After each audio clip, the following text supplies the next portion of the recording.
What's up, everyone? This is Eddie Aparicio, and I'm joined by my co-host, Anthony Tuan Corral, and this is Buzzer Beaters, a basketball podcast that's brought to you by grumblingsmedia.com. You can find us at grumblingsmedia.com. You can also find us on other popular podcast outlets such as Pandora, YouTube, Spotify, X, Facebook, you name it, you can find us. Just make sure you call out grumblingsmedia.com and look for Buzzer Beaters. This is your first time? Hey, this is our 30th episode. We cover a lot of content, mainly focused on the NBA, but we talk about the NCAA men's guys as well as the women's, WNBA, but that's off right now. So it's all pretty much focused on the NBA. And right now we're essentially 2 months into the NBA season with more than 20 games have been played by everybody. So last week, what we did is we focused on some of the teams that were disappointments. And we kind of wanted to see if this is something that we think that they could,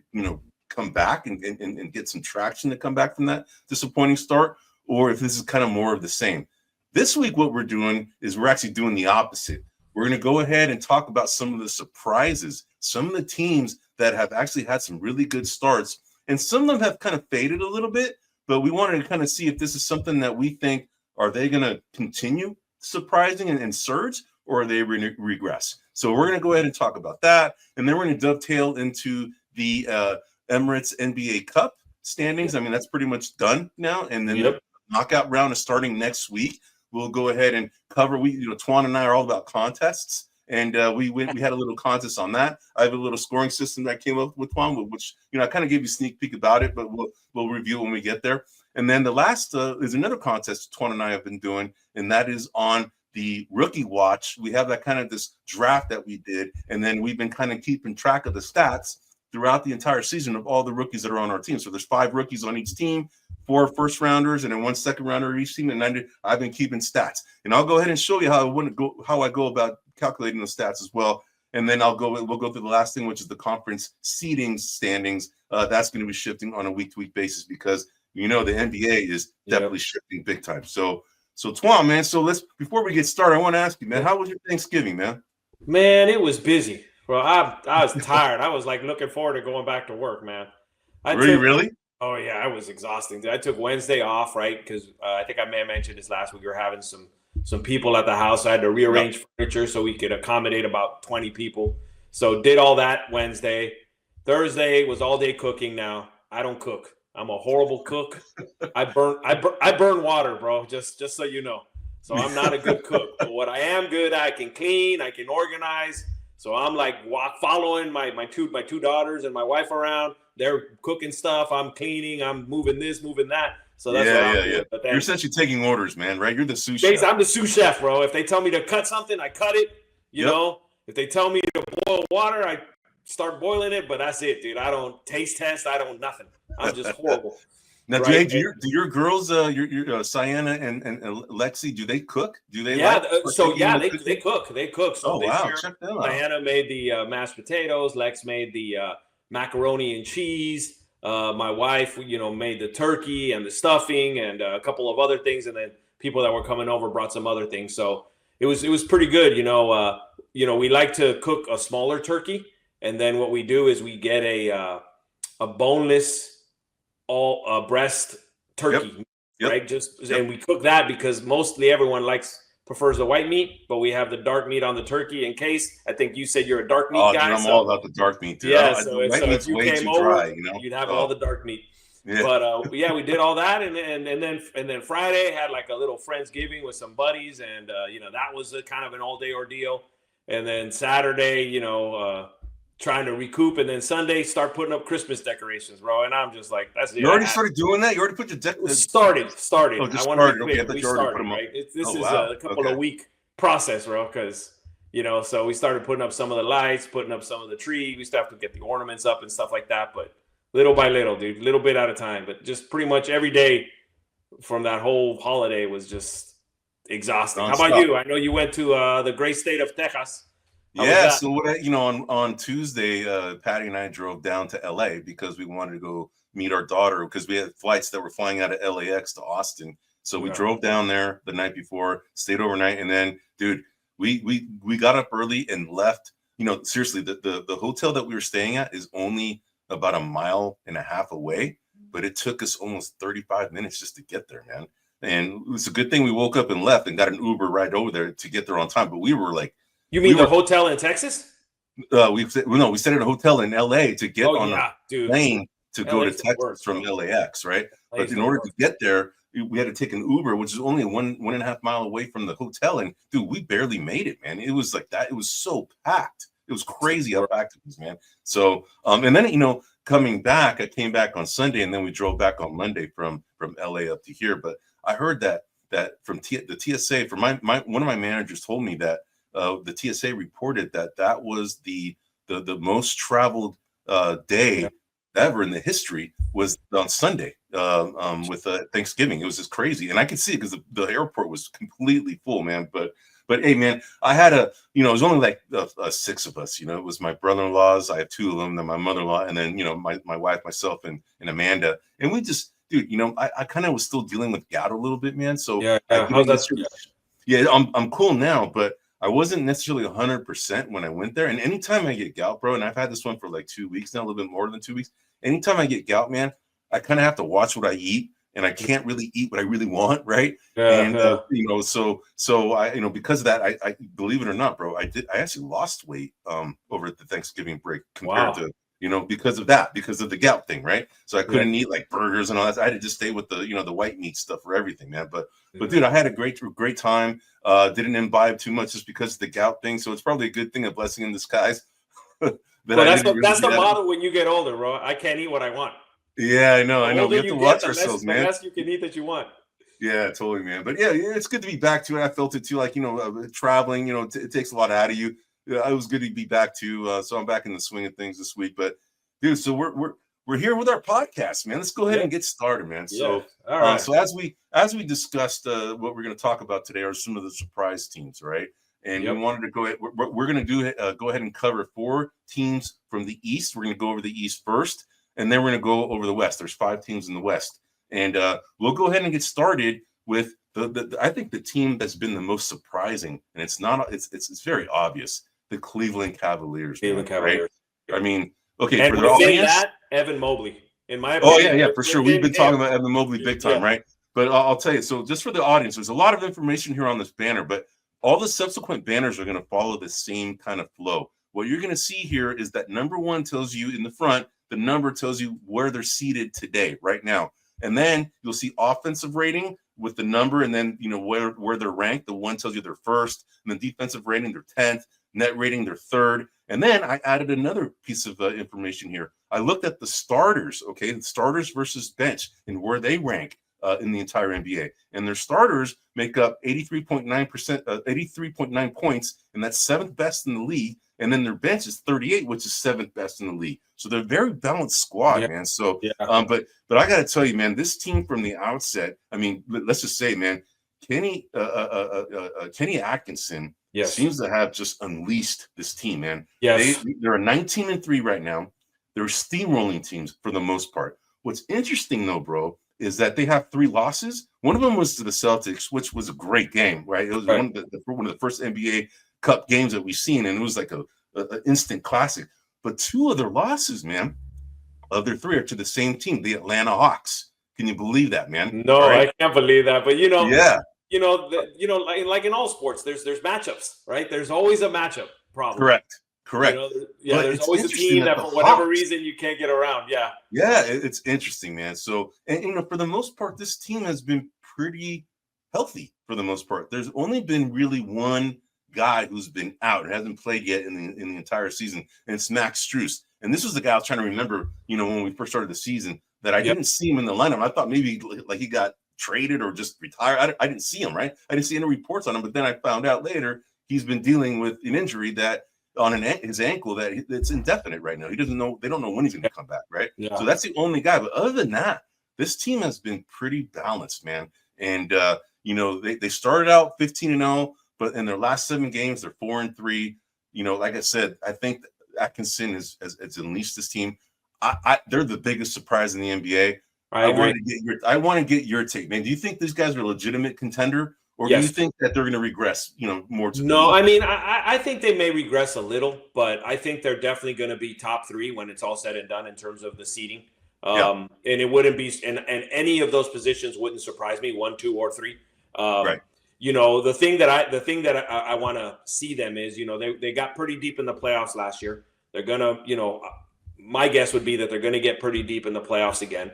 It's probably going to be down to them in Boston. Although, a couple of the teams that we were throwing dirt on have woken up a little bit, like Milwaukee, like a couple of other teams. They're starting to kind of rise from the dead. Yeah, for sure. But yeah, no, I think Cleveland's legit. And the reason I think they're legit is because they have a couple of components that I think won't go away. One is, Mitchell. Spider Mitchell is he's playing really good. And the thing, for sure. He's played really. I mean, he's been through the ups and downs. He's proven that he doesn't, shrink when it comes to pressure. So I think that's number one. So I think they have a legit leader / scorer on that team. The other one is size, right? They have a tremendous amount of size. Twin Towers, man. Yeah.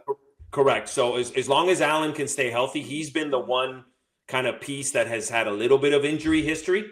So, you just got to kind of keep an eye on that. And even if he did get injured for a short period of time, I think you could swing Mobley over to the center position and not really lose a beat. Maybe lose a little bit of a defensive beat, but I think, and then the third one is an up and coming young kid in Mobley. I think that, for sure. Like every time I watch him, he looks so comfortable underneath. I think the one thing he's got to focus on is he's a little not three happy, but he shoots more threes than he should.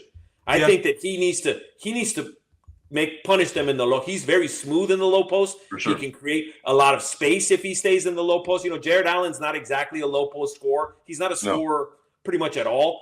He's an opportunistic scorer. He's like a lob guy or that type of thing. But I think Mobley needs to concentrate a little more closer to the basket, which will open up the field for Garland and the other players. So that's what I think. I think they're legit. I think they're going to stick around. And then Ty Jerome, who was a Warrior, he's been playing really well. For Cleveland. So I think, and like you said, like you have the stat here, their bench is producing. So I think they're here to stay. Yeah, I agree. And you had mentioned that they did have a deep run last year, but it got stymied, unfortunately, because Jared Allen got hurt, right? And because Mitchell got hurt, really. Mitchell was hurt. He got hurt too, but Jared Allen was the main ingredient, right? I mean, that's what makes them, a matchup problem, is because they have these two big guys that, both of them are very skilled in their own ways, but Evan Mobley's definitely more of an offensive threat, and Allen is more of a defensive threat, although Evan Mobley can play defense too. So he can. Oh yeah, he's not a slouch. I don't want to say that. No, I know. And dude, can you imagine that 2 years ago or 3 years ago they had Lauri Markkanen too? They had 3 7-footers in their starting lineup, man, at one time. Can you imagine that, dude? No. That was kind of like the sign of the change of small ball to big ball, right? All of a sudden, the Cleveland Cavaliers like, screw this small ball stuff. We're going big ball. And they definitely did. And then Minnesota Timberwolves followed suit thereafter and did the same thing. And you're kind of seeing that kind of starting to come back a little bit. But Markkanen turned into Mitchell, which probably was, I think it's the right move. They needed a little balance in that. But agreed. Yeah. Okay. Well, all right, man. So you think it sustains? They're going to continue, and they're going to continue their upward trend. So, all right, let's move to the next surprising team in the East, and that is the aforementioned Atlanta Hawks. They're the only team that have beaten the Cleveland Cavaliers twice, right? And that's the reason why the Atlanta Hawks essentially got into the cup. They won their group, right, because of that. But you can see they're the 6th seed. You can see they're 19th offensively, 19th defensively. Net rating 19th, pretty consistent, man. And then their starters are 16th, and then their bench at 40 points a game is 3rd. It's 3rd best in the NBA. This is a very deep team, man. I got to tell you. And what's interesting is that in looking at this team, DeJounte Murray left this team, right? And they got back Dyson Daniels. They also got back it was Dyson Daniels and I forgot. Anyway, they. Dyson Daniels is a very good defensive player. That's what he was known for, right? And that's what DeJounte Murray also, he was known for his defense, but he also could play offense. But Dyson Daniels, he seems to be working very well, and it's filling in that void very well that DeJounte Murray left behind. Right. So I think that's a good. But the other guy that came over from that trade was Larry Nance, and it's interesting. It goes to show you how deep this team is that Larry Nance is hardly even playing right now. Okay, Yep. That's really interesting. And the other thing is that the biggest.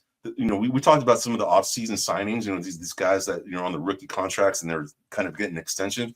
One of the big steals at the 20th pick was Jalen Johnson.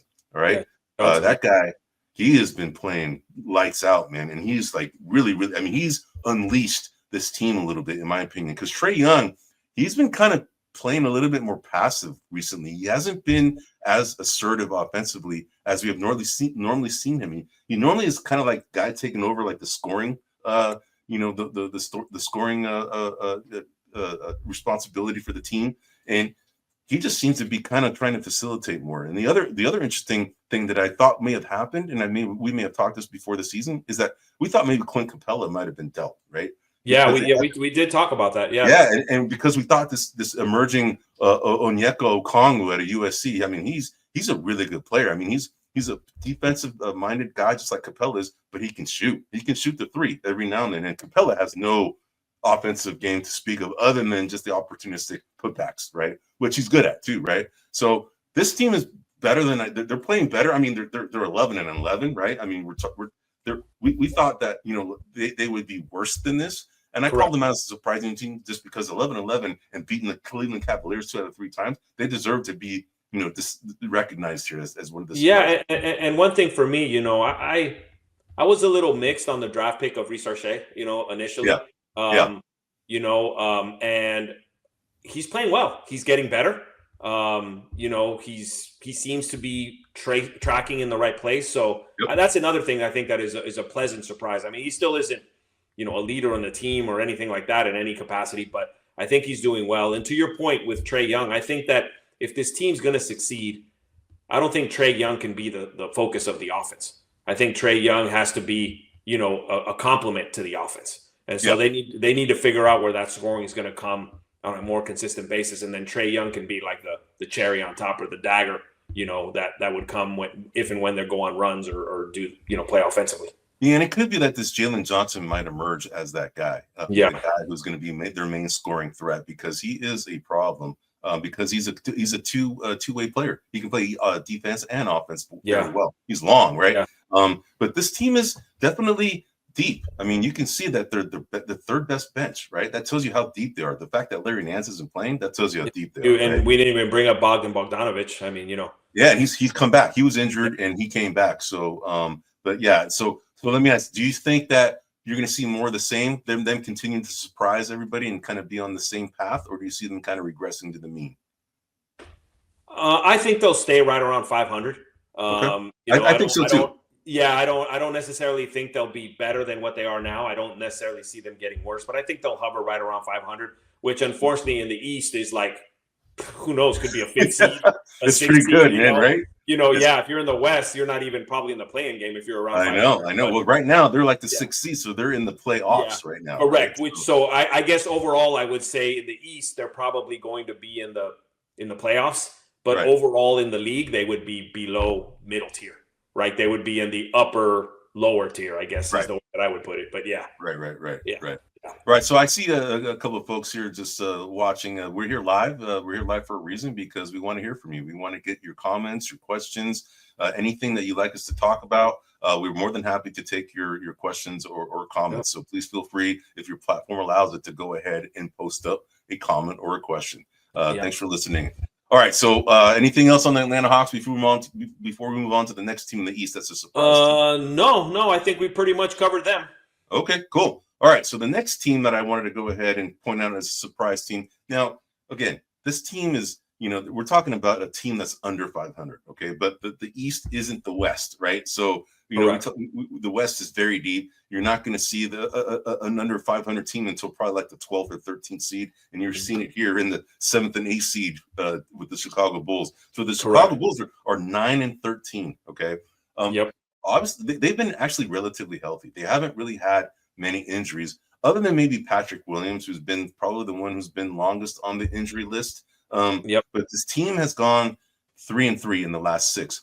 But they've had close losses, which is why I wanted to kind of, bring them up as a surprise team, because they just barely lost to the Bucks. And the Bucks, we talked about that early in the season. Like, yeah, who cares? The Bucks kind of suck, right? But they've turned things around apparently, right? And it looks like they won their group in the NBA Cup. And then the Celtics, they also just barely lost to the Celtics, and of course the Magic. And all three of these teams are the top 5-6 teams in the East, right? So the fact that they played these teams pretty well, it shows that they're actually coming around a little bit. But I got to tell you, the trade, the offseason trade for Josh Giddey in exchange for Alex Caruso, that seems to be working out for this team, man. I mean, essentially, Caruso is a glue guy. He was a really good defensive guy. I think they miss his defense because, I would say just looking at their rating, I mean, their defensive rating is 27th in the league, right? That tells you that that's where they need the most help, because offensively they're pretty damn good, right? And then you can see that their starters, they're ninth best in the NBA right now with 83 points per game, but their bench is right kind of a little bit above, above the norm above the middle ground. The upper echelon of the NBA at the 14th. So they're a decent team. They have decent talent, right? We know that Zach LaVine, Josh Giddey, Nikola Vucevic, those are their main big three. Then they have this Ayo Dosunmu, who's actually a pretty good defensive guy. They have, of course, this Patrick Williams, who's been hurt. And then you have your boy Matas Buselis.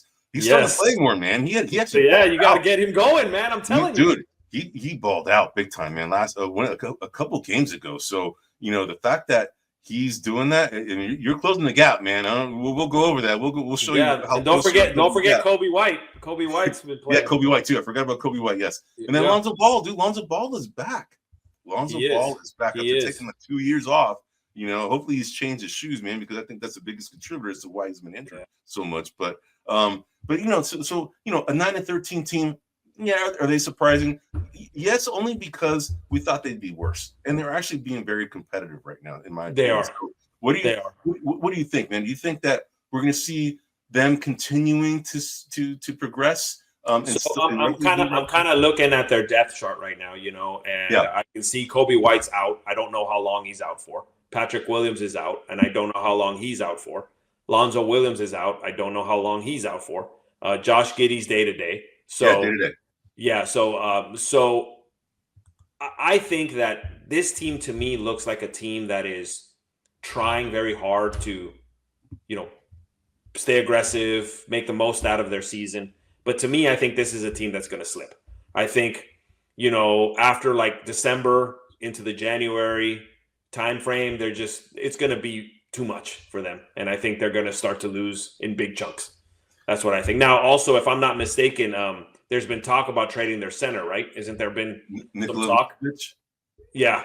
I believe there's been some talk around trading him. Yeah, so it looks like Chicago at least wants to do something. Now, I don't know if this is for the future or this is for now, but and Vucevic is a pretty good center. That's someone that you've touted in the past. Sure. And so I think he could. And if they do that, I think that also hurts them in the short term. May help them in the long term, but I think in the short term, that's also going to hurt them. So to me, I look at this team as someone that's going to slip a little bit. They're probably, going to be closer to, 11, 12 seed, somewhere in that when it's all said and done. Yeah, and I think so too. I mean, the thing is that I would say that they're probably going to hover right around 2 to 3 games below 500, for most of the year. They do have good talent, man. I mean, Zach LaVine is a player, all right? He's an alpha dog as far as scoring. Yes. The only thing is that's kind of what he really is mostly known for, right? He's not really a two-way player. He's mostly an offensive player. Josh Giddey is a two-way player, but he's not very consistent offensively. But he's a very big guard. He's 6'8". He's a matchup problem, right? And he actually passes very well, man. And his shot has gotten better. Patrick Williams, they gave this 5-year contract, and he's actually a decent two-way player too. He's just not a very offensive-minded guy. He's more of a defensive-minded guy. Yeah. But Vucevic is kind of like the whole team kind of revolves around him. Yeah. What's interesting is that guy doesn't make that much money. He's only like 21 million. I think. So he's a very movable asset, and I know a lot of teams. Yeah, he's more of your traditional big man, which is probably why it impacts his wallet. Yeah, but he could shoot though. He could shoot. He's a stretch 5, man. So he could shoot. The thing is that he's I don't want to say a defensive liability, but he's not as athletic as some of the other more athletic centers in the Yeah, NBA. and that's what I meant by traditional, just a little more Yeah. lumbering. Yeah, a little bit more lumbering, but he could Yeah. shoot. So they were talking a little bit about him. When we get to the West on the Warriors, but they were definitely talking about potentially going after him. At least the guys on the radio station were talking about that, right? Yeah. And they didn't make the list this week, and I didn't put them on. I mean, I didn't bring them up but it's gonna. I'm actually kind of keeping an eye on them in Detroit because I think Detroit is going to end up with a better season than Chicago. I have a little bit more upside on Detroit long term. Right now, they're a little bit worse than Chicago, but just want to bring them up because I think they've got a little more youth. They got a little more. Everyone's kind of heading in a trajectory of upward. Well, I look at Chicago. There's Zach LaVine is they're older. Yeah, they're older. I know what you mean. Older player. They got some older players that have pretty much they've been around, and if they see a season's going in the tank, I don't think they're gonna. Yeah, they're not gonna find the energy to keep going. They're gonna rebuild. I mean, they have those assets. I mean, I'll tell you, Vucevic will get a lot of freaking interest. Zach LaVine will get a lot of interest because some of these playoff teams, this guy's instant offense. Zach LaVine, is a very good offensive player, and then you got Vucevic who can play both ways. I mean, he's a good center, man. He's been in the league for quite some time. I think he's still under 30 years old, if I remember correctly, but came out of USC. But anyway, so anything else on the Bulls before we go on to the last team in the East before we go to the West? No, I don't know. I think we covered them pretty good. Cool. All right, man.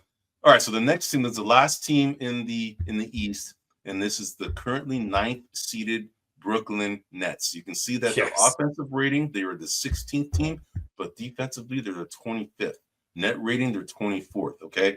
Why am I putting them there as the surprise team? Well, they had a stretch. Right now they're 9-13, but they had a stretch recently where they took out on the road 3 consecutive in the same week. They took out the Kings, they took out the Warriors, and they took out the Suns, all right? And this is like, whoa, this is a team like, a lot of teams like, this is one of those teams that a lot of teams would probably take lightly. But after seeing them play, man, I like the way they play. They're kind of positionless for the most part. Everybody's similar sized, right? Yep.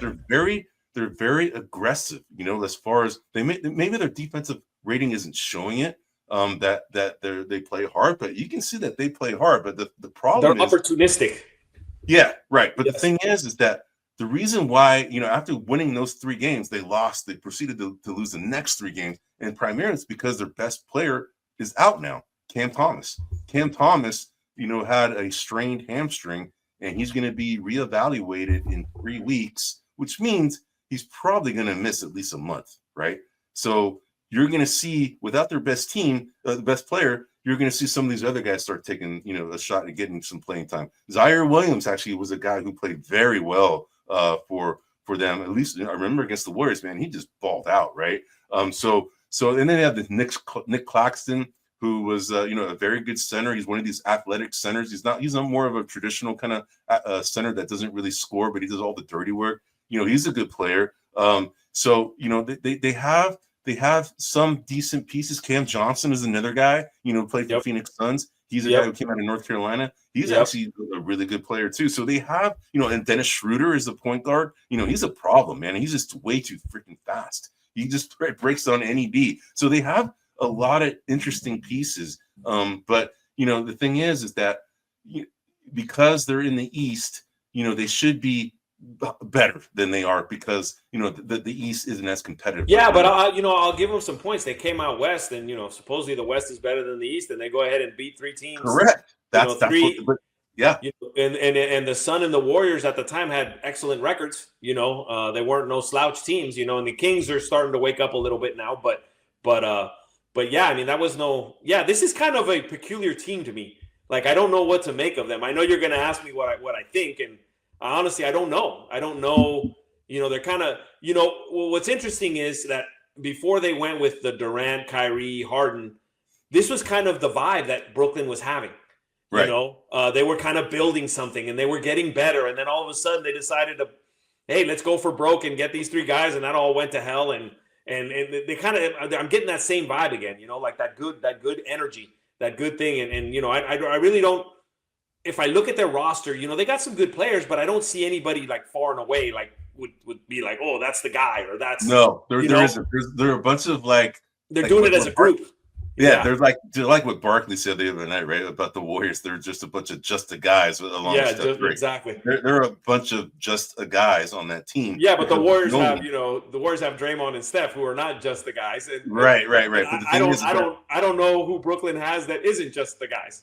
Yeah, that's my point. Is like, they're mostly a bunch of just a guys. Yeah. But they're all decent just a guys, yes, right? You have agreed. Cam Johnson, he was a lottery pick. You have Dennis Schroeder, who actually I think was undrafted, but he became a pretty good player in the NBA. And then you have Nick Claxton, who was kind of he's actually a decent player, man. Yes. And then the rest, of course, Cam Thomas, he's a guy who's their best player. And now, like I said, that he's out, and after he got hurt, now they're losing, right? They're starting to lose now. They have to adjust without him now, and I think they're smart to have Ben Simmons coming off the bench, which he is, right?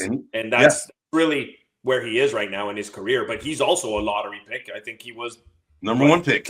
He was the number one pick, right? He was the number one pick. But he's the only real one that's actually. I take that back.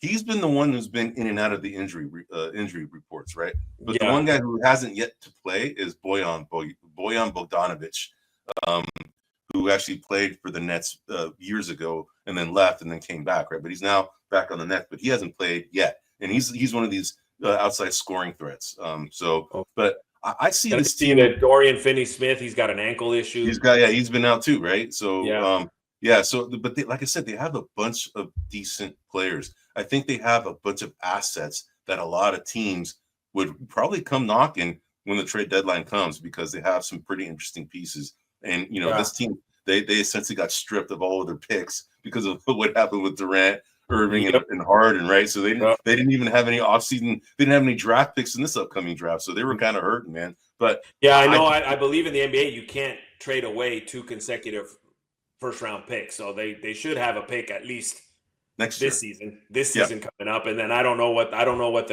it looks like beyond that. Whether they're missing one the following season or not. But yeah, that was rough. Like that whole process was rough. Yeah, for sure. Yeah, it really derailed the organization. They really went for broke, and it didn't work, and now they're below. Yeah, but again, like you said, they're playing hard. They're playing good. I'm hoping that maybe they get a draft pick this year and they can make something out of it and start playing again. All right, man. So do you see them kind of more of the same, or do you see them regressing? Yeah, probably a little worse than where they're at right now. Yeah, I think so too. Just because not too much worse, but just a little worse. Like I said, it's gonna, like I said, there's a couple of teams that I'm looking at. I like looking at the bottom to see who might step up. In the West, I look at like the Spurs. I was looking at the Rockets. I know we're going to talk about them in a minute, but the Rockets, like, they're beyond my expectations now. But some of the lower teams, like I said, I look at the East, I look at the Bulls, I look at the Pistons, I look at the Nets, and just see who's the best of the worst kind of deal. Yep. Yeah, but before I move off from the Nets, I mean, look at their rankings as far as starters and bench. Right? Yeah, their bench is better than their starters. When you see a bench in the top 10 or close to the top 10, that tells you that they have a very deep team. All right, and these guys do, right? They just don't have a bunch of star power right now, right? But your metrics here are those are points scored, right?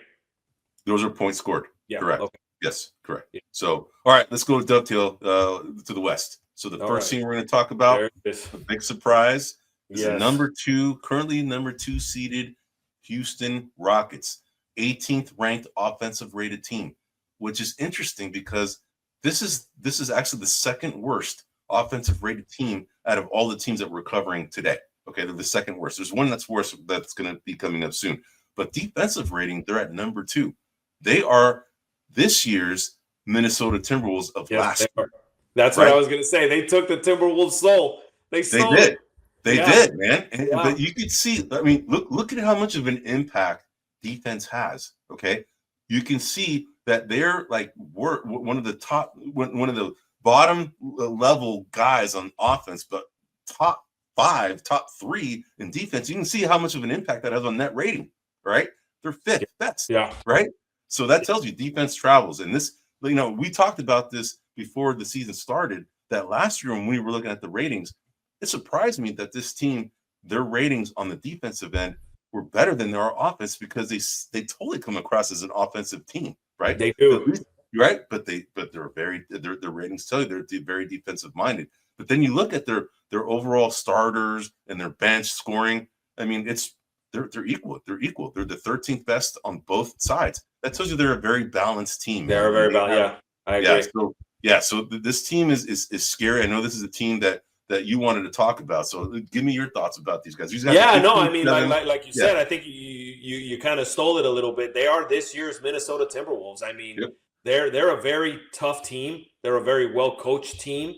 They're a very they've got a lot of spirit. And what stood out to me, I don't know if you remember this, but last year, when we were kind of going back and forth on who's going to make the playoffs, right? And Houston was like a game or two behind the Warriors for the final spot in the play-in game.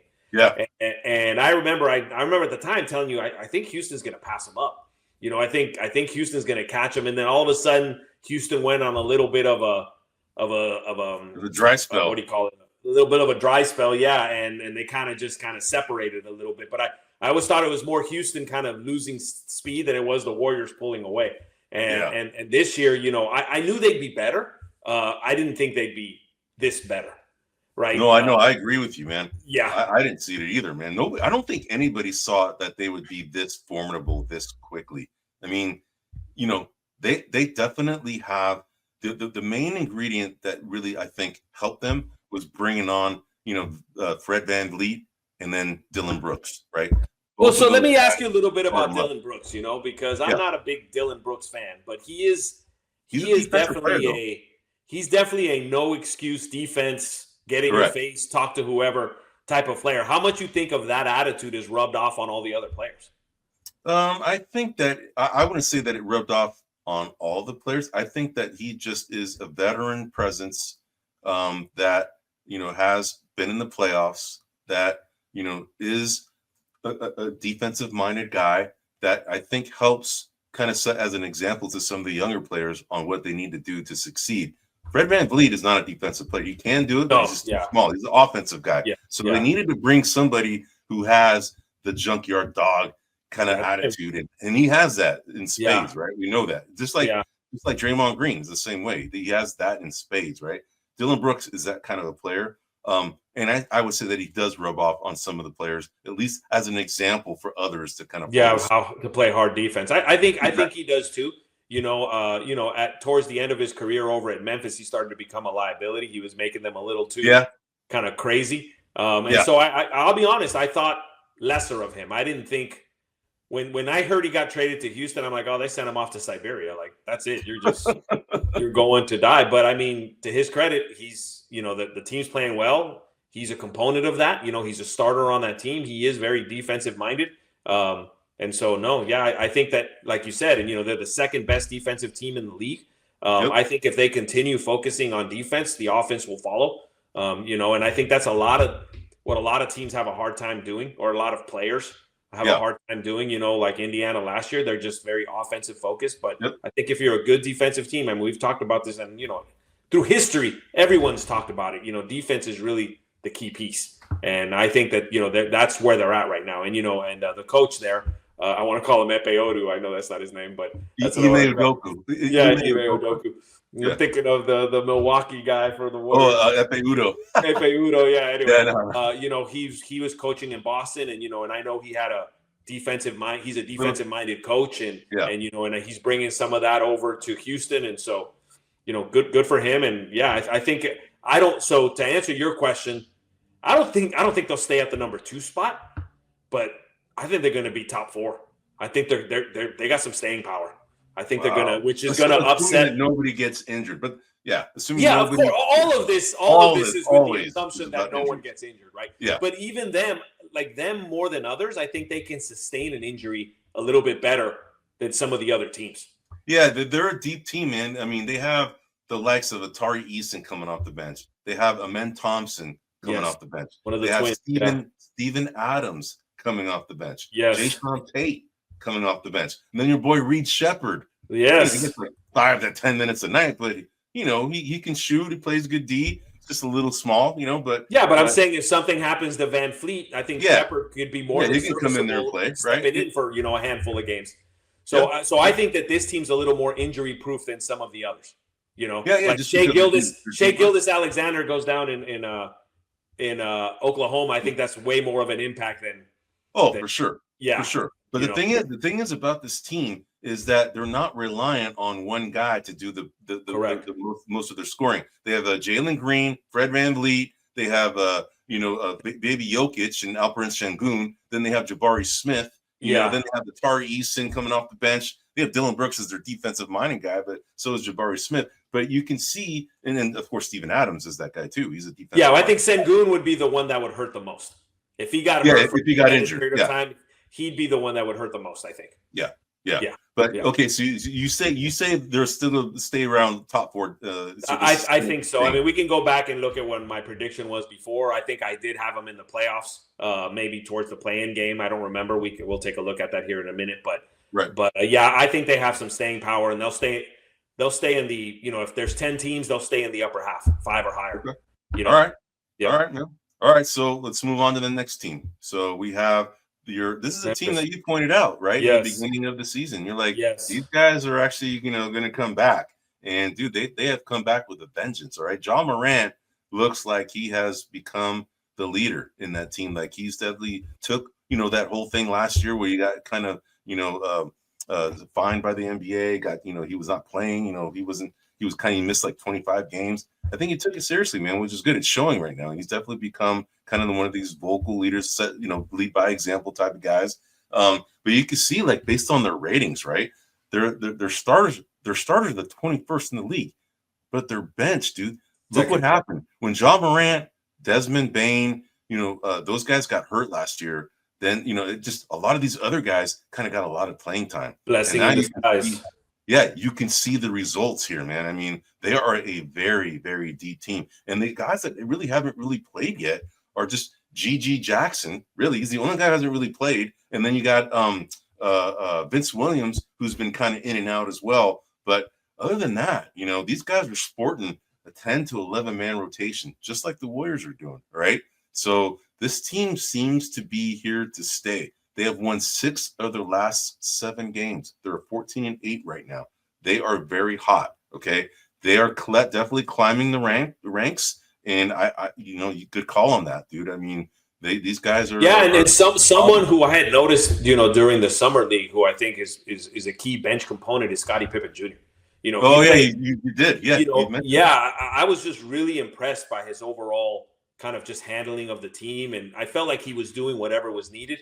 And so, I do want to give him his props because, when Ja Morant was out for a little bit, I believe he stepped in the starter's role to fill some of that time. And, they weren't as good, obviously, and they're not going to be. Ja Morant is a stud. And so, but I think, he held his own. And I think the team didn't lose its way. And they're there. Now they're playing. I mean, yes, I called them out, but I didn't know they were going to, again, they're right now, based on their ranking, they're a little bit higher than I had initially anticipated, but yes.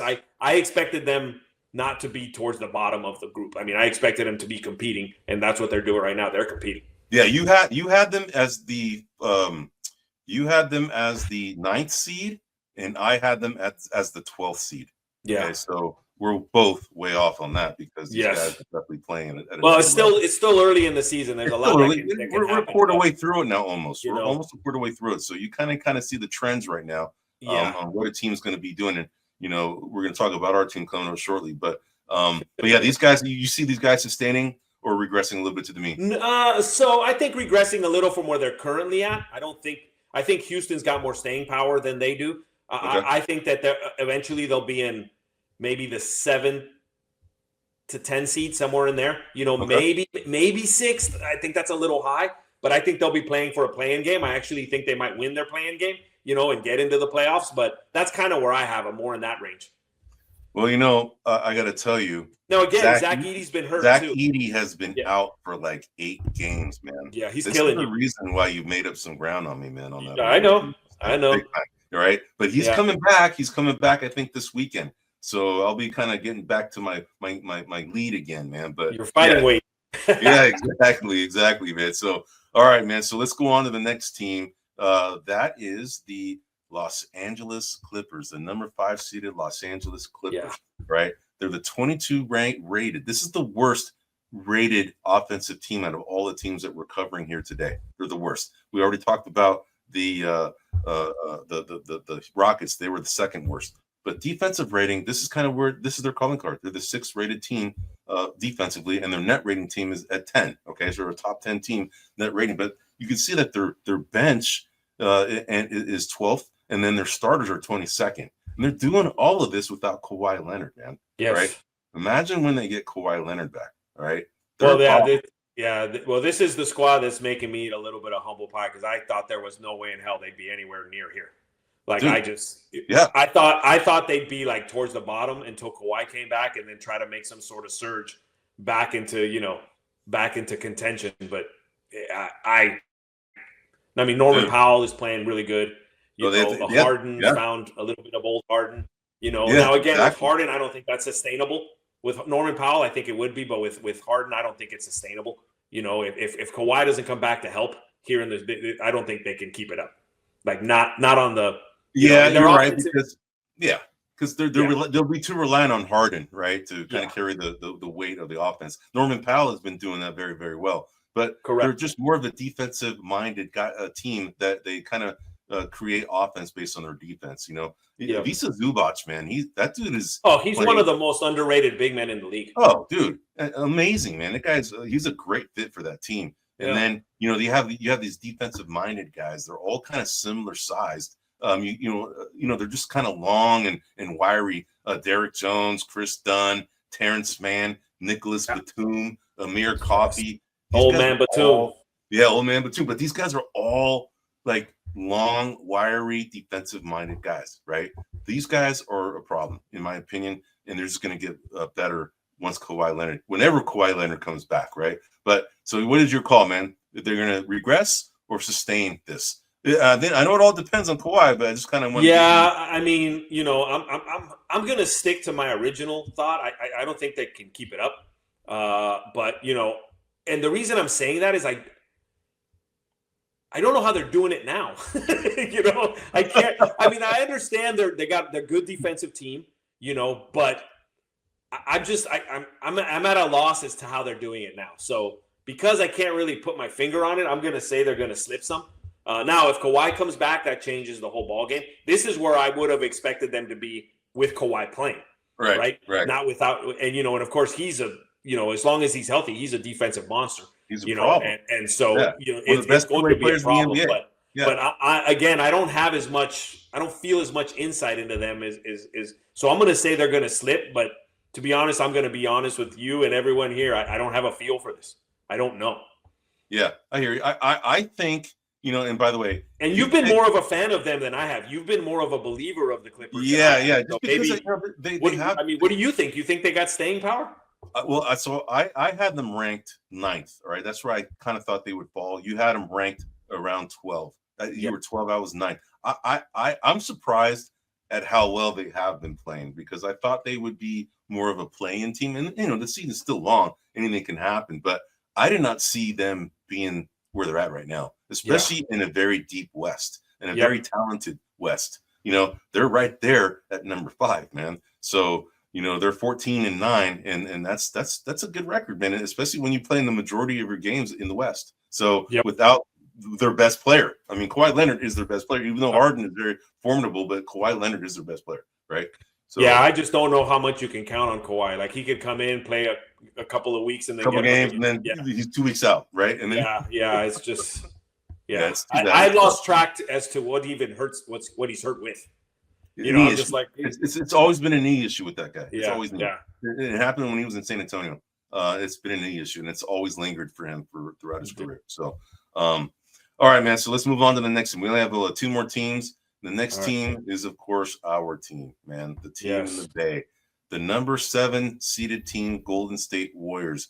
They are now 12-8. Their offensive rating is 8th. Their defensive rating is 5th. Net rating and 9th. I mean, you look at all those numbers. That's very respectable, man. Right? More than respectable. But look at their starters, man. They're dead last in starter scoring. Their bench is first, all right? This is all about that 11 to 12 man rotation thing that Steve Kerr, kind of said, this is the strength of our team, and we're going to go ahead and take advantage of it. And sure enough, it showed up in the first, 12 to 15 games. It like, okay, this thing might work, right? Because no team has ever really done this, not like this, right? And then now you're kind of seeing, I think what happened, bro, is once DeAnthony Melton got hurt and he's out for the season, they lost something, man. They did. They lost, and that's amazing. That I think it's twofold.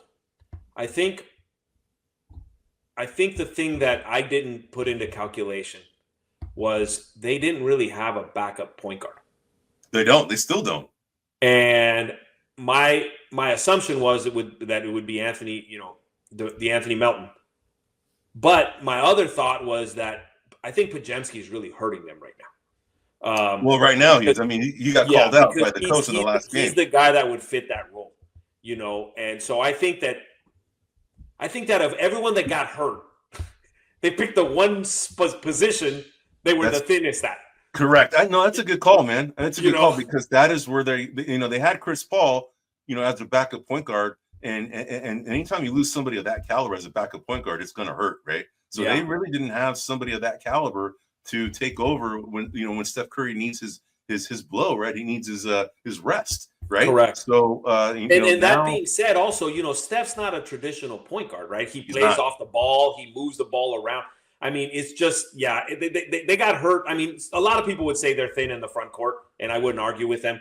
But they're really like thin at the point guard because Steph's kind of like a 1.5, right? He's not a 1 or a 2. He's kind of sort of in the middle, in between. He's a pointer. Yeah, and Podziemski's a 2. He's not even a 1.5. I mean, in my opinion, And so, I was kind of thinking about this earlier. I'm like, so can we start Kyle Anderson and Draymond? They were talking about that.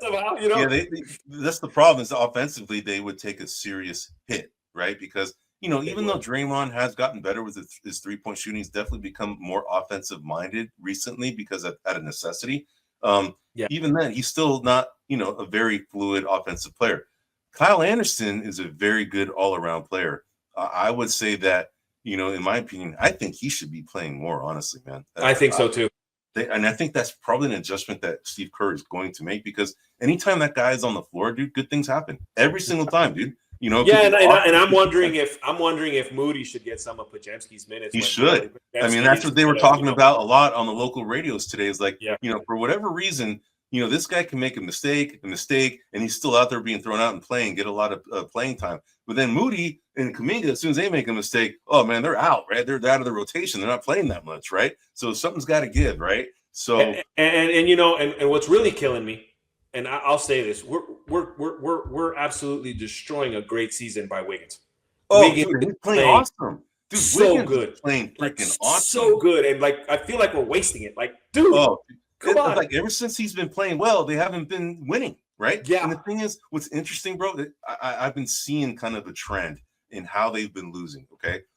What's been happening, bro, is that we all know that the Warriors, because of their motion offense, their react and read kind of offense, they're going to create more turnovers, right? In general, just because of the way they play.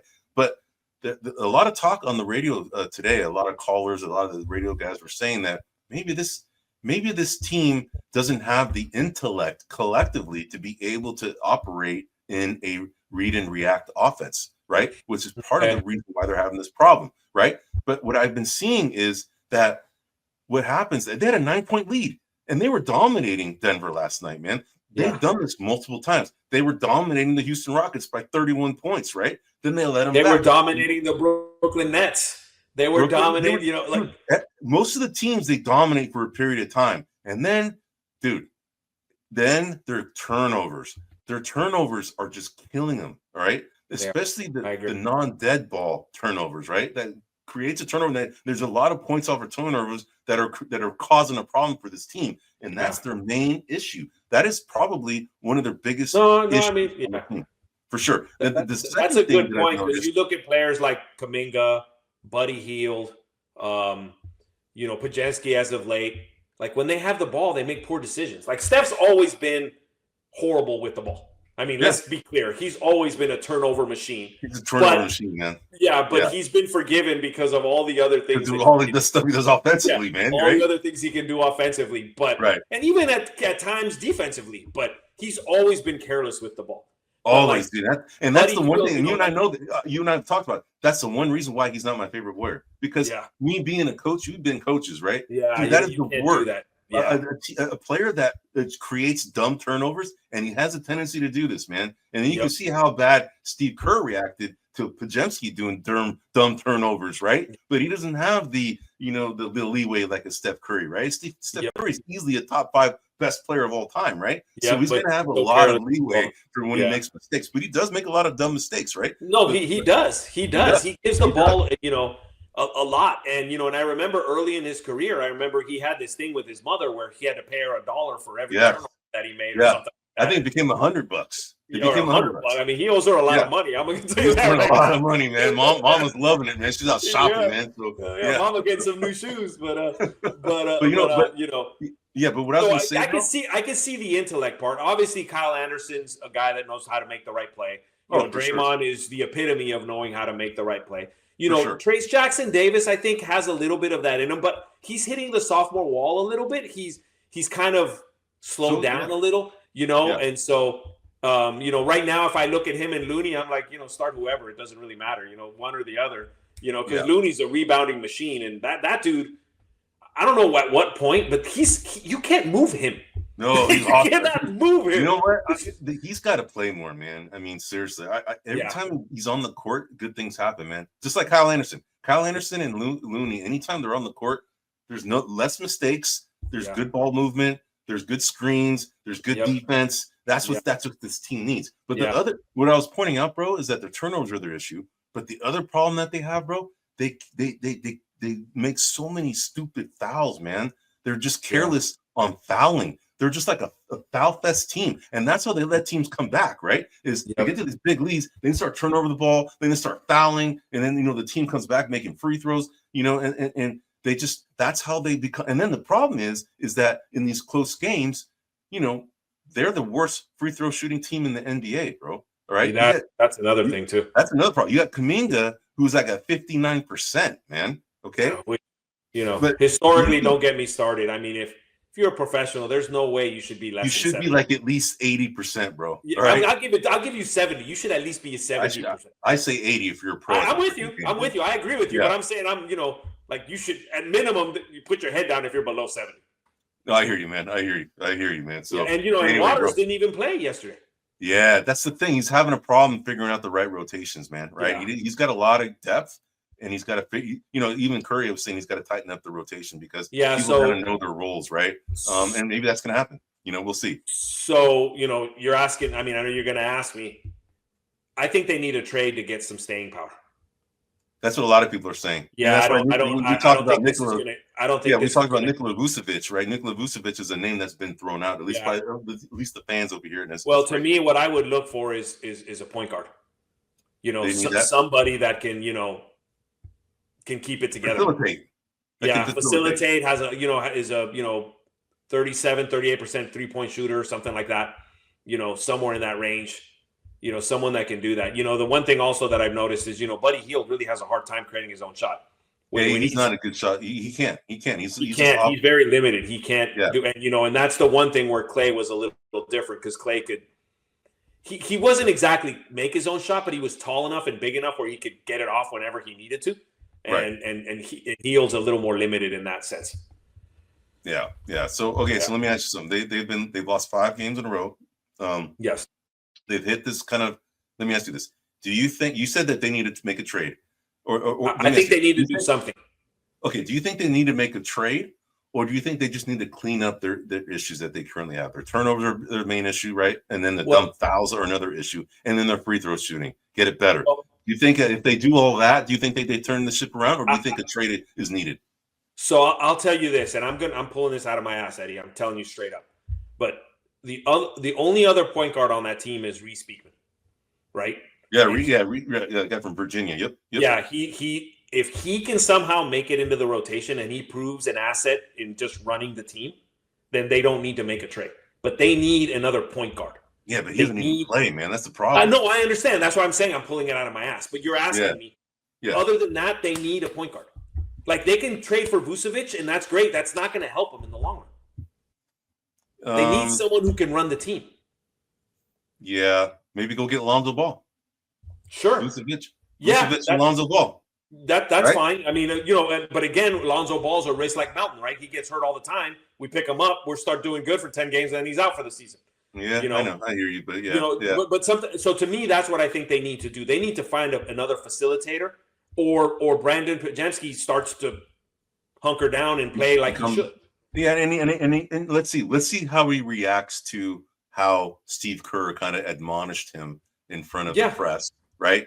We shall see what this kid's made of, because he's the type of kid. I think he takes coaching well. He's you can just tell. He's just one of these kids that just wants to be better. He wants to be coached. If Steph Curry wants to be coached and gets yelled at by Steve Kerr, everybody else in that team follows suit, right? And he's one of these type of guys. I think he's very well liked in the locker room, even though he's cocky. He's got a lot of moxie. But I think players like that, man. I think just as long as you're not like a Jordan Poole and then get punched, in the practice, and then you leave the team. But because Jordan Poole was kind of on the border of being way over cocky, right? Yeah. This kid's got moxie, but I wouldn't say he's cocky. Yeah, I wouldn't say he's not like arrogant, right? Like where Poole was a little arrogant. Correct. But again, he's gotta worry more about facilitating, making the smart play, stop throwing these passes that are 50 feet over everyone's head. Like all of this, he needs to cut it out. So they can solve it within. I mean, there's a lot of pieces they can get. Brandon Ingram's probably available if they want to get him. Like there's a lot they can do, but I just don't see how those pieces are going to help. Right? I hear you. At least at this point, like this year, I'd rather have Wiggins than Ingram. Right? Like, I mean, to me, this year, right? If you're talking, future and all that, maybe we could have a different conversation. But like, for me, like the players we got are good, but we got to find the right rotation, and I think we got to find someone that can fill in that point guard spot. Yeah, I hear you, man. Yeah. All right, man. So your call is they need to make a trade. I'm saying I'm not there yet. If this continues where they're sliding like they are right now, then yes. But I think that they're going to make some adjustments here, and they have enough talent to be better than their 5-game slide right now. They've proven it in the early part of the season, right? They have a bunch of good guys on that team that are very defensive minded. They're a very defensive minded team. No, yeah, and that's the promising thing. They're on a slide, but they're still the 5th best defensive team. Which is a promising stat. Correct. And the thing is like I said, if they can just clean up their turnover issues and their dumb foul issues, along with better free throw shooting, I think this team could go ahead and turn things around. Yeah, but can they do that? They got to find a way to rank or to raise those starter offensive numbers. That number 30 has to get to. I agree. So they're the worst as far as that's where they're losing. That's where they're losing right there. Correct. Correct. That is where they're losing. So that probably screams a trade needs to be made. That also, let me ask you this. That also. Does that open up a can of worms like Kerr's starting the wrong people? I think he just has way too many people that are good that he needs to figure out how to maintain the winning that he has, because, there's a lot of good players, and, it's a problem, dude. I mean, that's I think that part of what he's doing is he needs to find the right players to play with Kuminga, right? And so that's part of his he's got like 2 or 3 pieces that are square and everybody else is circle, and he's got to figure out how to like make that work, and it's not easy. Yeah, no, I hear you, bro. I hear you, man. I hear you. So we know we're going to talk about these guys in ensuing weeks, because they're definitely a surprise team that I think has regressed a little bit, but we shall see if they turn things around over the next couple of weeks. We shall see, man. But let's go on to the last team before we go on to our next segment, and that's the number 10 seeded San Antonio Spurs. They are a surprise team. They are 11-10 right now. They are the 15th ranked offense, 13th ranked defense, 14th net rating team. Their bench is 4th best in the NBA, and their starters, surprisingly, are 25th best in the NBA. All right. Now, they haven't really had many injuries to say, other than Devin Vassell, who was kind of out for a big period of time in the early part of the season. But other than that, this team has been Well, pretty. Bayama's been in and out here and there, but yeah, but like a sustained amount of time, no, right? you're right. Yes, correct. Yeah. So, but the additions of Chris Paul and Harrison Barnes definitely seems to have unlocked this team a little bit, man. The Harrison Barnes, we know he has championship pedigree, right? He had that one championship with the Warriors in 2015. And then, Chris Paul, who's kind of widely considered as the best point guard of all time, as far as the one who hasn't won a championship, okay? Not of all time, but the best point guard of all time that hasn't won a championship, right? Well, he's one of the better floor generals. Maybe Sean Stockton would have something to say about that, but but he's up there, right? Top 2 or 3, right? Yeah. But those two veterans seem to have helped this team out. And Wembanyama, dude, that dude is unbelievable, right? Yeah. He had his first triple-double last week, right? He had like a 35-point triple-double, right? I mean, this guy is, and he's, in my opinion, we both picked him as the defensive player of the year. And we thought that's a shoo-in. And I think it still is a shoo-in. I think he is the best defensive player in the NBA right now. I think he's going to win it this year without a problem. So, but this team screams of a trade potentially happening because I think that the brass, even without Popovich being at the helm, because we had that mini stroke, and I don't know when he's. Have you heard anything about when he might come back? No, I think it's indefinite. I haven't heard anything, but they've been doing this without Popovich, and I think that once he comes back, if he does come back, I mean, it's a big void to lose like one of the greatest coaches of all time on your team, right? And but this team is playing freaking awesome, man. I mean, they've won 5 of the last 7 games, all right, and they've won games against the Thunder, the Warriors, and the Kings.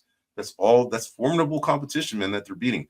This team is a problem, man. But I think because of how well they're playing, they're going to make a trade. I think it screams that they're going to make a trade because they are climbing the ranks and they have enough assets on that team to make have a better player on that team to make them better offensively and / defensively. Okay. What are your thoughts, man? Well, this is one of the teams that I snuck in there. Like, pay attention to the Spurs. Yeah, you did. And there was 2 reasons that I kind of stated that. One was, Wembanyama's got another year under his belt. I watched him in the Olympics. I thought that he was really coming into his own. But the other one was the Chris Paul effect. Chris Paul, when he went over to the Thunder, and I'm like, dude, they just sent him like to nowhere. And all of a sudden they're like challenging for the playoffs and they're playing way better. Yeah, like he's a difference maker. I'm kind of looking at the roster, like who they could trade for, what they could get, uncertain. I don't really know. Like, I think you want to, Stephon Castle, for example, he's a good player. I think he's going to be a really good player. Are you thinking like somebody like an upgrade over Harrison Barnes or? No, I would say just like a bench player, right? Okay. Because, you have Stephon Castle, you have Wembanyama, you have Chris Paul, you have, I think it depends on the matchup, but you have this Champagny who plays a lot. Yeah. Then you have Zach Collins who plays depending on matchups. I just think that Devin Vassell, he's been hurt, but he's a kind of an offensive threat. But I think that they need kind of like, who would really unleash this team, bro? Who? They should go ahead and make a trade for Jordan Poole. Seriously? Really? Okay, that's what you're thinking. I think that's an interesting move to bring a Jordan Poole to kind of be offensive-minded guy that can kind of be instant offense that can be coached to play defense because you have to play defense for Greg Popovich. And Jordan Poole can play defense. It's just not a strength of his. He focuses on offense, right? And when you're focused on offense, you don't want to play defense, right? But I'm just saying someone of that caliber who can shoot and be instant offense. So you're looking for like a spark plug type player off the bench. Correct. Okay. Somebody that can shoot from the outside, create their own shot, and open up things for Wembanyama, and be, somebody that could essentially fill the void for like Chris Paul when he's off the floor. Someone like that. That's my call. So well, they're not on the list, but do you think, obviously San Antonio is a game better than Minnesota? Who would have thought that in a million years? Right. Who would have thought that? Right. Minnesota's struggling, man. We talked about them last week. They are. Well, I'm wondering if Minnesota is like where their minds are at. Do they need to make a move? Do they need to let somebody go? Do they need to, or are they just still growing pains? I don't know yet. But there could be someone off that roster they could pluck. Maybe, but like who? Nikhil Alexander Walker? maybe Dante DiVincenzo. He's somebody that'd be perfect for them. Someone like that. Someone like that is what I'm thinking of, right? But anyway, so let me ask you: do you think they're continue this rise, or do you think they're going to regress to the mean? Well, so they're the number 10 seed. I think they'll hover right around here. I think they'll be challenging the whole time. Okay. Right. I don't think they'll make it like to the 8th seed. I mean, they may make it throughout the season, but at the end of the day, I think they're going to hover right around the 10th to 9th, somewhere in that range. So you and I had them projected before the season started, both at 13th seed. We both picked them at 13th. They're 3 seeds better right now at 10. And I think they're going to be probably maybe 2 seeds better than where they're at right now. Okay. So that's my call. All right, man. So that's it. That's it for our first segment. And dude, we went 1 hour and 11 minutes on this segment, man. Wow. Killed it. All right, man. So you got the cup page? I do. I have a little bit of a different view here. All right, cool. Let's bring it up, man. So we're going to talk about the Emirates NBA Cup. So while you're bringing that up, the Cup just finished up this last week, and now we have the brackets all set up, man. So, yes. What the contest that you and I came up with, right? We went ahead and picked, the winners from each of the groups, right? Yep. And then what I thought would be appropriate is that if you got the right pick, in that group, you get 2 points for that pick. Okay. Okay. If for whatever reason the team that you picked didn't come out to be the winner of that group, and you picked them to be the winner of the group, but they ended up being the wild card, then you get 1 point. Okay. So that's kind of what I did here. So the way we did, so right now, you and I for Group A, we both picked the Knicks. The Knicks came out to be the winner. Okay. Right. So we get 2 points for that.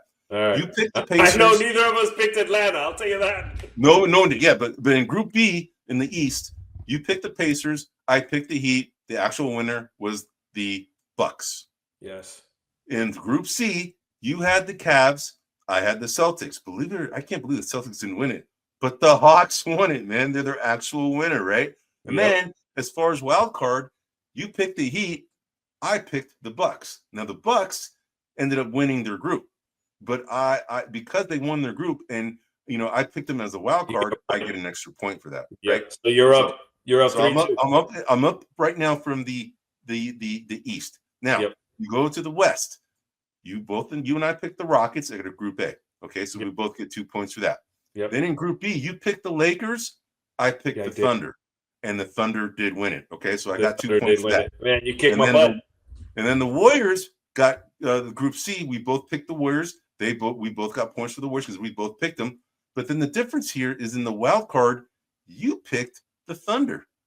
Okay, they actually won the group, so you get the point there for that. I picked the Suns. They barely lost. They almost got the wild card, but the Mavs got it. Okay. Sorry about that. So the Mavs got the wild card, but you got the extra point because the Thunder did win their group, but you picked them as a wild card. So by my calculations, you won like by 3 points or something like that. No, I'm up by 2. I have 9 points.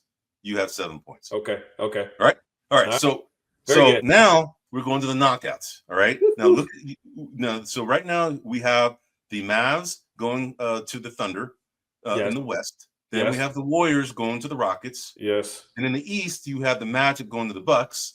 And then you have the Hawks going to the Knicks. Right?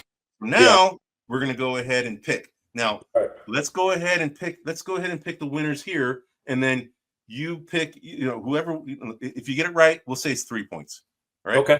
All right. And then for the championship or semifinals and the championship, we'll get more points on that. So, okay. So who do you pick in the West between the Mavs and the Thunder? I'm going to go with the Thunder. And I am going to go too. All right. So we're both picking up. Hardenstein is playing really well. Yep. And ever since he joined, they've been getting better back to where they were to begin with. So I think they're going to win that match. Okay. All right. So, now going to the West. Now you're breaking my heart Now you're breaking Warriors my heart. versus Rockets. So I'm going Rockets. I don't want to, but I'm going Rockets. You know what? I'm going to go Warriors just because I'm a homer. I think they're going to turn it around. I love you for that. I love you for that, brother. Yeah, I think they're going to turn it around. All right. Let's go to the East. Magic versus Bucks. This is the hardest one for me to pick here. I'm going to go with Orlando. Oh, man, I'm going the Bucks. Okay. All right. Yep. Hawks, Knicks. Knicks. Same here. I'm going Knicks as well. All right. Yeah. So the only real difference right now is the Magic. You have the Magic, I have the Bucks, and then you pick the Rockets, and I have the Warriors. That's the only real difference. All right. Yep. So, all right, man. So we're gonna go ahead and keep track of it. We'll know by next week. Where things at least not. I don't think we will know all the results by next week, but it starts next week. I just don't know if they're gonna be finished by the time we have this podcast next Wednesday, because our podcasts are on Wednesdays, right? And the first games are on Tuesdays. I don't know if both of these games or all four of these games are on Tuesday. So we'll go ahead and get this figured out, man. So all right, man. So now that brings us to our next segment. That's our rookie watch. All right, man. So we gotta zoom that one in, brother. All right, man. So all right, can you scroll that at all over to show closer to the there we go. All right, man. All right, so you can see right now we are on game, right around game 20-ish right now. Let me go ahead and take the rookie watch conference standings bar so people can see what's going on here. So you can see on the top list, you can see my name there. I have Zach Edey, Alex Sarr, Stephon Castle, Jamal Shedd, and Cody Williams. And then you can see the totals, the cumulative totals that those players have accumulated on the team. And you can see my number one player right now is Alex Sarr, because Zach Edey has missed I don't know how many games, like 8. So, but he's coming back this weekend, so I'll be kind of, coming back a little bit. But you can see that my team has scored 1,711.1 points collectively, right? Yes. Then you have your team. Your team has Reece Shea, Filipowski, Reed Shepard, Matas Bucelis, and Dalton Connect. Filipowski has been out for a handful 5 games. Well, he's been out for 5 games.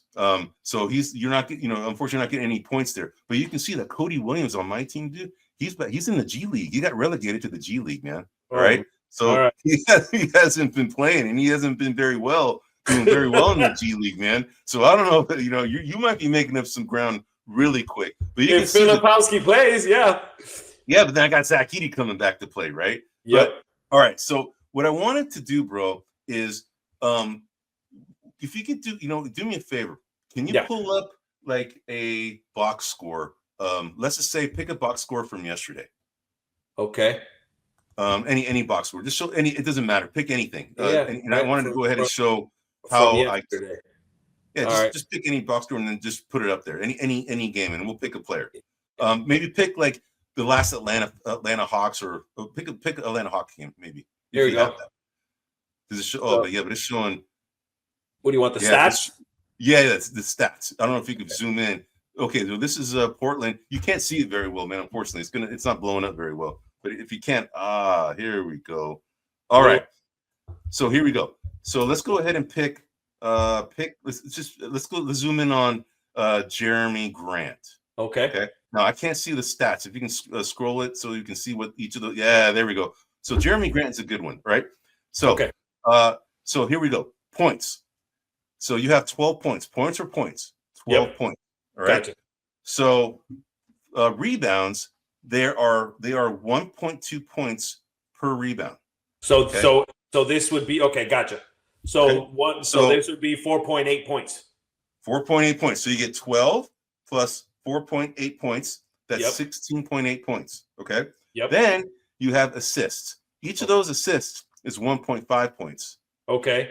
So that would be 6 points. 6 points. So that would be now right now collectively that's 22.8 points. Got it. Okay. When you add all that up, then you have blocks and steals. Each block and each steal is 3 points each. Woo! So right there you have 12 points 6 added. and 6. That's 12 points. 12 points. So then you get 34 points, 34.8 points, and then the turnover, that's -2.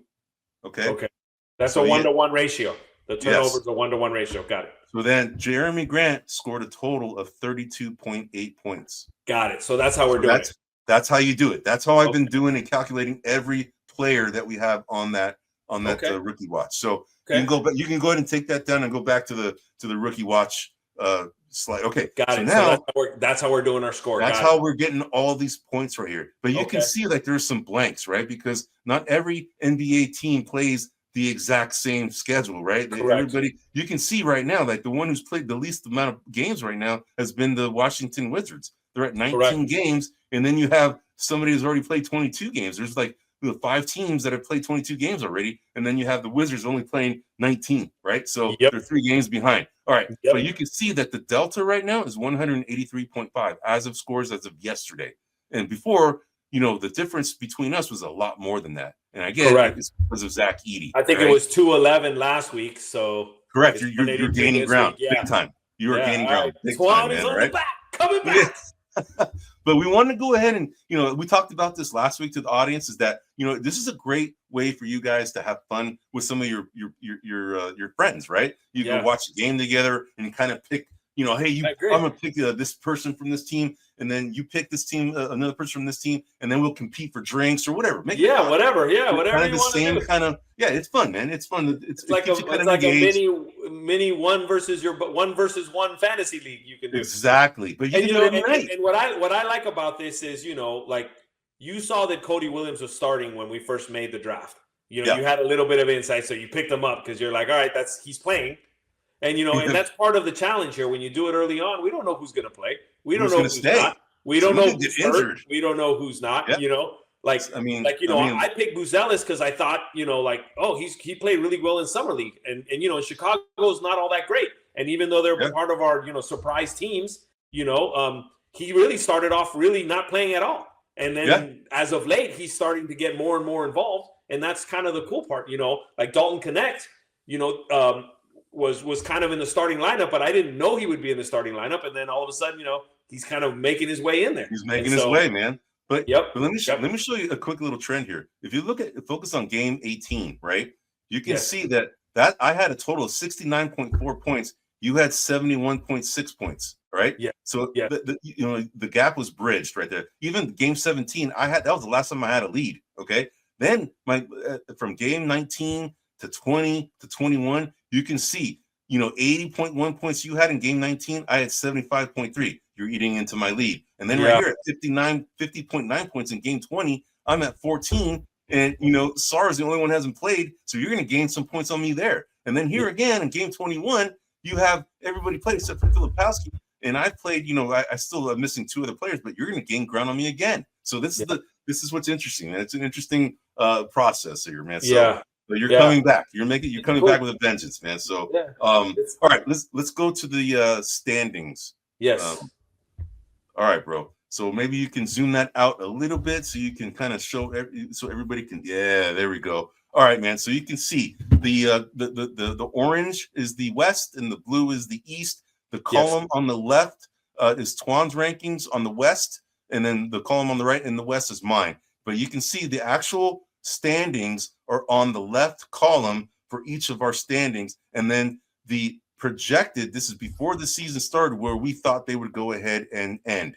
And what we do is we get 5 points if you get the exact seeding correct, and then you get 3 points if you're essentially just 1 in either direction off, and then 2 points if you're 2 points off, and then 0 points after that. So you can see in the West, you have 25 points right now. And then I had 22 points in the West. So you're up by 3 on the West. And then on the East is where you made up some serious ground. I was ahead for the most part, but you're getting back. Here's our score, right? Here's our overall score right here. 53 to 45, man. And this is going to continue to shift. Again, the total amount of points that you can have for each of these conferences is 75 points max. Okay. That's the max. As close as you are to 75, I mean, that's going to be the ratio. Whatever number we come up with, right? Divided by 75, we're going to see who's more accurate, right? At the end of the season. So, but anyway, but you definitely are making up some ground, man. I had a convincing lead in the very beginning on both of these contests, and now you're. Well, like some of the teams, like you and I both had the Warriors and the Lakers down towards the bottom. They're trending that way now, and we both had obviously Minnesota second. We both had them ranked second in the division, and they're nowhere near that. So I like it. Yeah, man. So the Clippers are killing me, not you as much, but still you some. But you can see, you can see the scoring, and we don't, but you can see how it comes out. But you're definitely doing well, man, here, and it's going to be interesting to see how this shifts as we go. But That essentially covers our show, man. That's pretty much all the content. Dude, we're at 1 hour and 25 minutes. Again, our intent is to be an hour for each show. We have yet to get there, man. We've always been a little bit over. But hey, this is why we're here to give you a lot of content on the NBA. But this is our show. We went ahead and covered some of the surprising teams, both from the East and West conferences. We covered 4 teams from the East and then 5 teams from the West. And then we dovetailed into the NBA Cup. We had a little contest there. We're now in the knockout rounds. Right now, I have a lead of 9-7 over Twan. But we're going to go ahead and track the results next week for the NBA Cup, where we have made our picks for the knockout round. We're going to go ahead and keep track of that to see how things go. And then we're always going to go ahead and go over the rookie watching conference seedings at the end of every show just to see how things are moving along. But we definitely wanted to have you guys participate in this. When we first did this, we wanted to have you guys post, but nobody posted. Maybe you can do this next year, and then we can kind of maybe do some giveaways if you beat us. But anyway, this is our show. This is Buzzer Beaters episode 30. All right, and we appreciate we're here live every Wednesday. Although unfortunately, Twan, I think next Wednesday I'm going to have a conflict because I have a Christmas party with my my company. So we're gonna have to record next week's. But I know that as we're getting closer to the Christmas holidays, we're probably gonna have to do the same thing at that time. Yeah, we're gonna have to be jumping around here a little bit. Yeah, it's a little bit. But our intent is to be here live every Wednesday, so we can go ahead and take your comments and your questions. We haven't had a few in a few weeks, but we have confidence and faith that the audience here will engage and start asking us questions again. So, but anyway, even if you don't, Eddie and I can talk to each other for days. So exactly, man, exactly. But anyway, this is our show. I'm Eddie Aparicio. This is Anthony Twan Corral. This is Buzzer Beaters. You can find us at grumblingsmedia.com, Rumble, YouTube, Facebook, pretty much any podcast outlet, Rumble. Just as long as you can go ahead and call out Grumblings Media, you'll find Buzzer Beaters. But this is our show. Again, this is Eddie Aparicio, and this is Anthony Twan Corral, and we're going to go ahead and sign this off. Hey everybody, this is Big John from Grumblings Media, and I just want to say thank you for watching our content.